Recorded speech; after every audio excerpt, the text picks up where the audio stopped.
Pessoas maravilhosas! Hoje a Salinha dos Verdim preparou uma dica especial sobre literatura.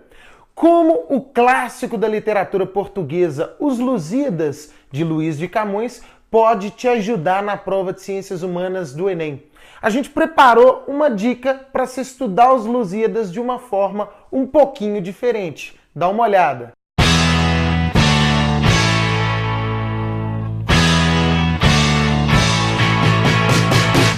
Pessoal, o livro Os Lusíadas, do Luís de Camões, é, assim, uma obra-prima do classicismo português, lançado no século XVI, no ano, para ser mais específico, de 1572. E é uma obra que você que está tentando vestibular agora pode ler tranquilamente. São só 8.816 versos, decassílabos. Tranquilo, dá uma lida. Numa tardezinha você vai ler. Quem está tentando vestibular tem que estudar biologia, física e tudo mais. Já parou para pensar agora ler os Lusíadas? Bom, a gente então separou uma dica super importante para vocês. Os Lusíadas foi publicado ainda no século XVI, enquanto as grandes navegações ainda estão ocorrendo.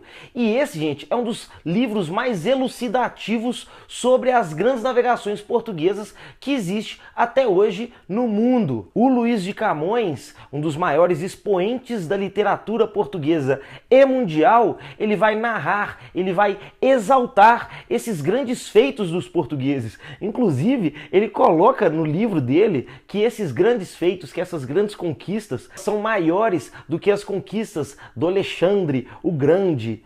E esse livro é considerado uma epopeia portuguesa. Ela é comparada à Odisseia de Ulisses, só que agora protagonizada pelos irmãos da Terrinha.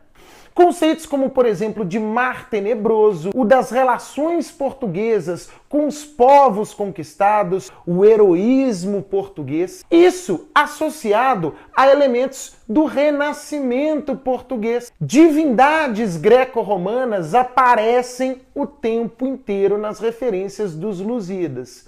E a gente separou o seguinte: história em quadrinhos dos Lusíadas. Dá uma olhada só no tanto que é sensacional. Existe aqui, uma simplificação, mas sem perder determinados elementos importantes para quem vai fazer a prova do Enem.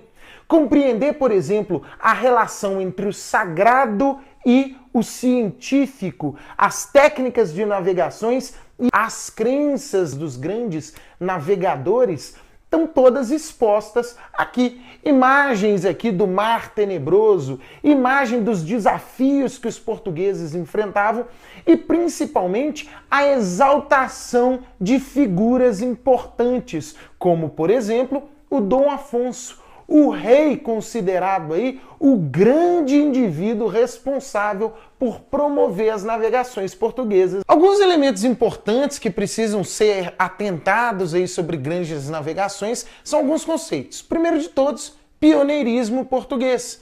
Portugal foi o pioneiro nesse processo de expansão marítima. Isso se deve, em grande parte, ao pioneirismo português também na centralização política. O primeiro Estado nacional absolutista a ser formado na Europa foi o Reino Português. Outro motivo que vai influenciar e muito nessa expansão marítima portuguesa é o conhecimento técnico e prático desses portugueses. Você já parou para pensar qual que é o prato mais famoso, mais típico de Portugal? É o bacalhau. Mas esse bacalhau não é pescado na costa portuguesa.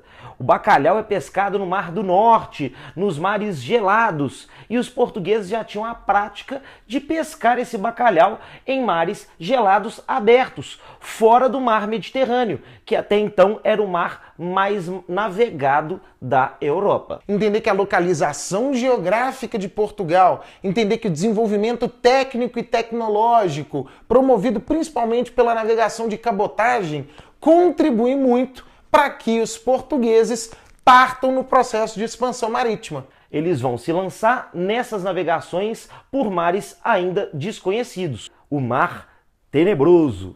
Pessoal, então por causa disso tudo que a gente viu, Dá para perceber que os Lusíadas é uma das principais fontes de estudo da cultura portuguesa e até hoje é extremamente importante a gente estudar, a gente ler essa obra. E como quem está estudando para vestibular tem geralmente pouco tempo, esse quadrinho é muito bom para a gente poder economizar tempo e sem perder conteúdo. O quadrinho ele é mais simples, ele não é feito, por exemplo, em versos decassílabos. É uma historinha muito bem alinhavada que conta muito bem a história. E como sempre, nós temos uma questão que é relacionada ao tema que a gente desenvolve. E, mais uma vez, questão do Enem, dessa vez de 2014. Vamos lá.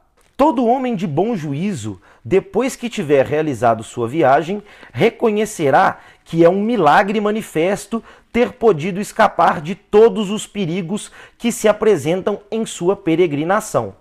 Tanto mais que há tantos outros acidentes que diariamente podem aí ocorrer, que seria coisa pavorosa a aqueles que aí navegam querer pô-los todos diante dos olhos quando querem empreender suas viagens. História do medo no Ocidente.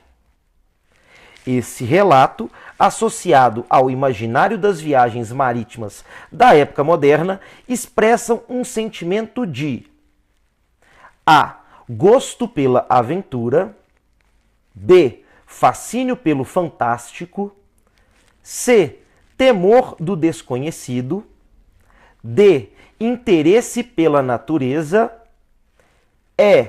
Purgação dos pecados.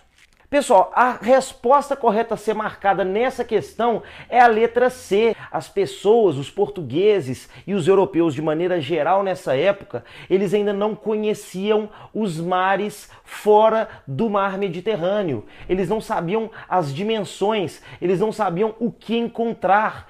E o ideário deles era muito permeado pelo fantástico, pelo sobrenatural, sobre o medo do desconhecido. É isso aí, pessoal. Continuem acompanhando. Não deixem de curtir e compartilhar esse vídeo se você gostou.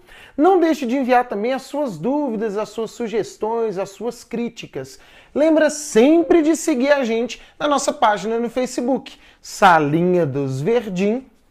E lembre-se de mandar também dúvidas e sugestões e críticas pelo nosso Snapchat, Gabriel Verdim e Rafael Verdim 1.